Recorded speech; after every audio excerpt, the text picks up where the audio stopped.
Rémi Ford, bonjour. Bonjour. Tu es réalisateur du documentaire Le mystère de Satoshi aux origines de Bitcoin. Est-ce que tu peux commencer par te présenter un petit peu, nous raconter ton parcours et comment t'en es arrivé finalement à atterrir dans le sujet Bitcoin? Alors moi, j'ai toujours été intéressé par l'audiovisuel, le cinéma, la télé, etc. J'ai fait des études de cinéma et quand j'ai eu fini mes études, j'ai fait de la production audiovisuelle, donc sur du documentaire, des émissions de flux, c'est-à-dire des émissions en direct, ce genre de choses. Donc j'ai fait ça plusieurs années et puis en fait j'ai toujours eu envie de réaliser. Donc en 2017, je me suis orienté vers la réalisation uniquement. Ok. Donc j'ai fait un court-métrage de fiction, j'ai commencé à faire des documentaires. Et à peu près durant cette période, en fait, un ami n'arrêtait pas de me parler du Bitcoin. 2017, hein, tu Ouais, dis. 2017, ouais. Enfin, je crois qu'on m'en avait parlé en 2016, mais en fait, j'ai eu instantanément l'image des coins de Mario Bros. Et je voyais pas du tout l'intérêt d'avoir une monnaie numérique, quoi. Et en fait, mon ami insistant, et puis c'est un très bon ami, donc je me suis dit, il doit y avoir quelque chose. Donc j'ai un peu fait davantage de recherches. Et là, enfin voilà, j'ai eu cette espèce de déclic où... La pilule rouge. C'est ça, ouais, je suis tombé dans le rabbit hole. Et du coup, ouais, ça m'a vraiment bluffé qu'on arrive à créer la rareté et un objet numérique non duplicable à l'aide d'un réseau pair-à-pair, à l'aide d'un système horodaté, de blocs et tout. Et puis, il y avait ce versant où ce truc avait explosé, un bitcoin valait bientôt 20 000 $, et en fait, on savait pas d'où ça venait, qui avait créé ça. Et plus je recherchais, plus je me rendais compte que les deux choses étaient très liées. Et j'ai voulu faire un documentaire qui expliquerait les fondamentaux de Bitcoin à travers cette enquête sur l'identité de Satoshi. Pour que ce soit un peu pas trop didactique, quoi, et que les spectateurs soient entraînés dans une histoire, quoi. Ouais. Donc tout part un peu d'une fascination pour le personnage, en fait, pour l'anonymat du créateur. C'est un peu ça tes motivations finalement au tout départ de...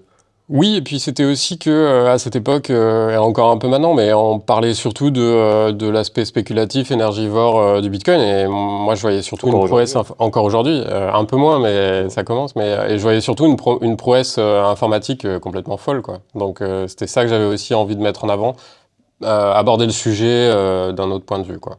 C'est intéressant cette question de l'anonymat, en fait, parce que à ton avis, à quel point ça a participé à la réussite de Bitcoin? Ah bah, en tout point. Ouais, en tout point. Oui. Tu peux développer un peu? Oui, c'est sûr. Et on le voit aussi, par exemple, en fait, en contraste, quand on étudie l'histoire d'Ethereum, on comprend où était l'intérêt d'avoir un créateur anonyme.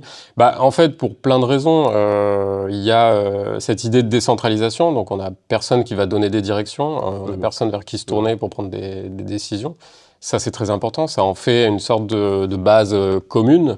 Donc il y a ça, ensuite il n'y a pas de moyen de pression. Ouais.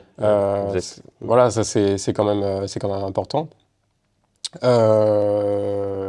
Et donc voilà, ouais, je pense que c'est surtout ces deux points-là qui sont assez importants, et aussi cette idée qu'on a un espèce de développement qui va devoir être organique parce que les gens doivent se mettre d'accord entre eux tout seuls. Enfin, c'est un petit peu le premier point. Il n'y a pas de chef, il n'y a pas de tête pensante, et on l'a vu pendant la Block Size War, il y a des enjeux, il y a des choses qui se décident comme ça, quoi, dans la discussion, parfois le conflit, voilà, c'est... C'est vrai que c'est un peu ce qui fait la différence entre Bitcoin et le reste des cryptoactifs finalement, et on a du mal à imaginer que ça puisse à nouveau être possible de créer quelque chose comme ça en le balançant à une mailing list, enfin c'est assez exceptionnel, quoi. Tu as l'idée donc de faire ce documentaire. Maintenant, il faut passer à l'action. Comment est-ce que toi, au moment de vouloir le réaliser, tu vas chercher des financements, tu vas chercher un diffuseur? Qu'est-ce que c'est en fait de créer un documentaire sur Bitcoin, un sujet assez clivant quand même, donc il faut convaincre, j'imagine, des parties prenantes. D'abord, moi, ce qu'il me faut, c'est un producteur, quelqu'un qui va aller voir des diffuseurs, des financeurs. Et donc, j'avais rédigé un pré-dossier qui, dans les grandes lignes, expliquait mon projet.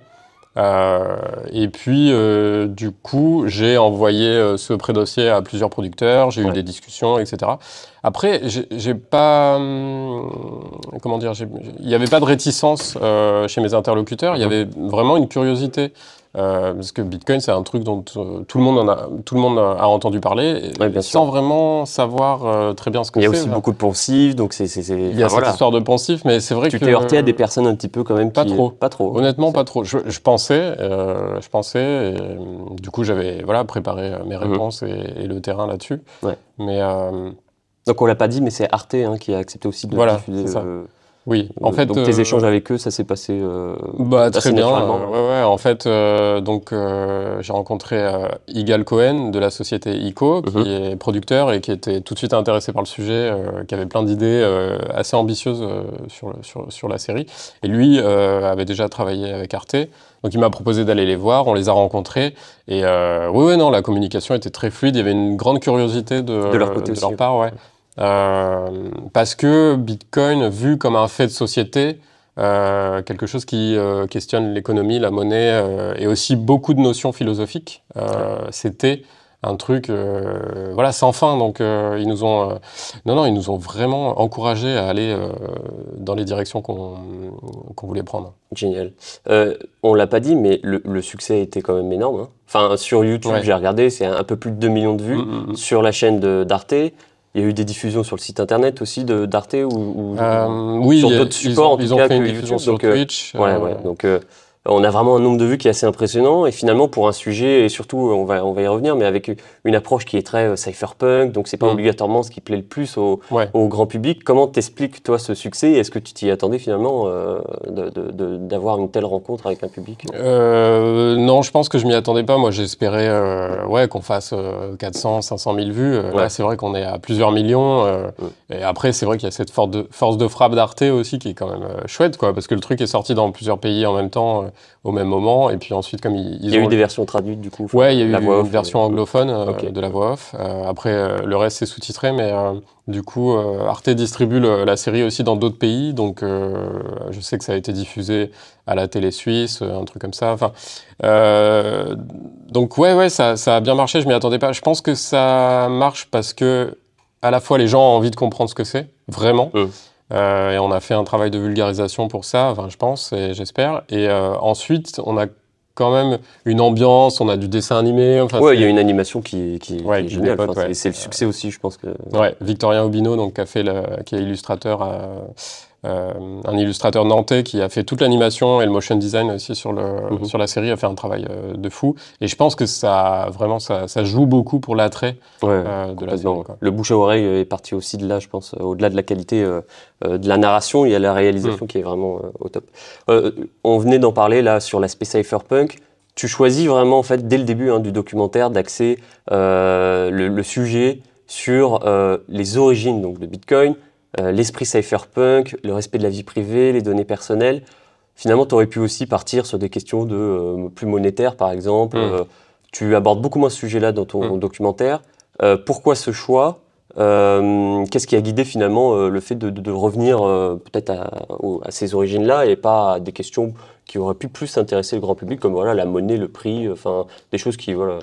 parce qu'en fait, je pense que c'est ce qui manquait dans les explications de Bitcoin, c'est-à-dire vraiment pourquoi quelqu'un, à un moment, a ressenti le besoin de coder ce truc, quoi. Et donc, en fait, c'est quelque chose qui remonte à la fin des années 80, au cypherpunk et tout, qui est un moment passionnant parce que on a ces types qui voient Internet arriver.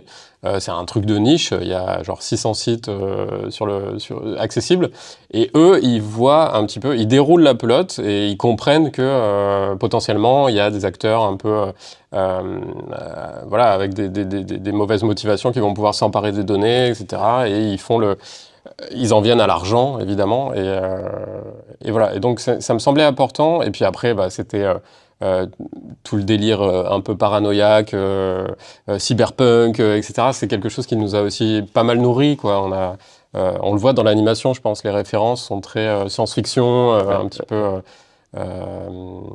dystopique et tout. Donc voilà. Ok. Comment est-ce que pour toi Bitcoin finalement a cette influence sur le respect de la vie privée. Parce que je pense que si tu demandes à des personnes comme ça au quotidien, on va jamais te dire que Bitcoin est un actif qui aide au respect des données personnelles, enfin voilà, qui joue ce rôle-là. On va te parler de spéculation, mais oui. Pourquoi, comment est-ce que pour toi, il a une action à ce niveau-là, Bitcoin? Moi, je le vois en fait comme la monnaie physique, le cash. Ouais. Si on fait un... Le parallèle est bon, je pense, pour que le maximum de personnes comprennent. Ouais. Voilà, bah c'est quand j'explique, j'essaie tout le temps de raccrocher à des choses qu'on connaît, les banques, votre compte en banque, votre wallet, machin. Et donc effectivement, pour moi, c'est ça. Enfin, voilà, en très simplifié, c'est si je fais une transaction avec quelqu'un en physique ou voilà, et que mon wallet est toujours pseudonymé, je sais pas comment, pseudonymisé, et ben il y a voilà, ma transaction elle est confidentielle et c'est à moi de choisir si je dévoile à qui, pourquoi, comment, etc. Donc voilà. C'est la liberté entre guillemets aussi de faire ce qu'on veut, quoi. Ouais, exactement. De ces données, de ces. Ouais. C'est ce qu'on explique au début de la série. La vie privée est très liée à la liberté. Pour les cypherpunks, se sentir épié, c'est quelque chose qui va influer sur le comportement, donc forcément qui va réduire le champ des possibles, donc la liberté individuelle.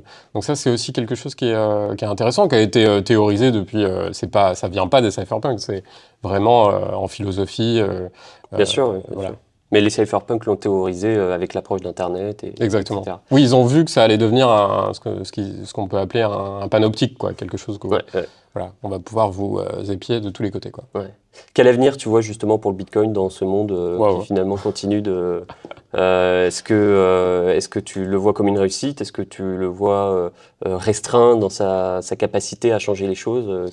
C'est difficile. Question compliquée. Hein. Ouais, c'est difficile parce que c'est vraiment tellement un truc qui vient de l'espace que c'est compliqué. Puis le monde étant ce qu'il est, voilà, c'est difficile de prévoir. Je pense que tant que Bitcoin existe, il a réussi. Tant qu'il est utilisé, tant qu'il est, même si c'est par 2 personnes, qu'il y a 3 mineurs, il aura réussi, je pense. Bien sûr. Ce qui est intéressant, c'est qu'on va vers des monnaies numériques, donc de la concurrence, donc des choses qui vont, voilà, il y a une espèce d'effervescence autour des cryptos. Enfin, voilà. Donc je pense qu'il y a un sujet, il y a un vrai sujet. Il y a un vrai sujet. Il y a des enjeux géopolitiques, des enjeux d'énergie, etc. Ouais. Et je pense que Bitcoin constituera longtemps une alternative pour des gens qui en ont besoin. Ok. Dernière question, et je pense que beaucoup de gens se la posent. L'histoire de Bitcoin peut être contée d'encore plein de manières, au-delà de Satoshi, et même sur Satoshi, je pense qu'il y aura encore des choses à dire. Est-ce que tu as prévu de recommencer l'expérience? Si oui, sur Bitcoin ou sur autre chose, quelle approche tu aurais si tu devais recommencer à faire une petite série documentaire comme ça? Alors, oui, c'est vrai que du coup, j'ai plusieurs projets en écriture et en recherche de financement, et maintenant, j'ai toujours cette volonté d'avoir un aspect fictionnel, d'avoir quelque chose qui vienne nourrir le documentaire, qui soit pertinent et qui, en même temps, capte l'attention. Voilà. Dans ces écritures-là, je trouve que c'est très excitant à faire et je pense que c'est pertinent pour un certain nombre de sujets. Donc ça, j'essaye de le mettre dans mes prochains projets. Et puis après, oui, j'aimerais bien continuer des documentaires dans ce secteur-là. Enfin, il y a des tas d'histoires à raconter. Et donc voilà, on verra ce qui émerge. Le grand public peut s'attendre à quelque chose venant de toi à nouveau. Ah bah oui, de toute façon, moi je compte rester dans cette sphère et essayer de faire des choses. J'aimerais bien faire un documentaire sur l'industrie du minage. Quelque chose d'un peu dire aussi, et voilà, mais bon, pour l'instant, c'est vraiment à l'état de projet, donc je sais pas de quoi demain sera fait, mais enfin voilà. Ouais. Ok, super. Rémi Forte, merci. C'était un plaisir de t'accueillir sur la chaîne du Journal du Coin, et puis à très bientôt.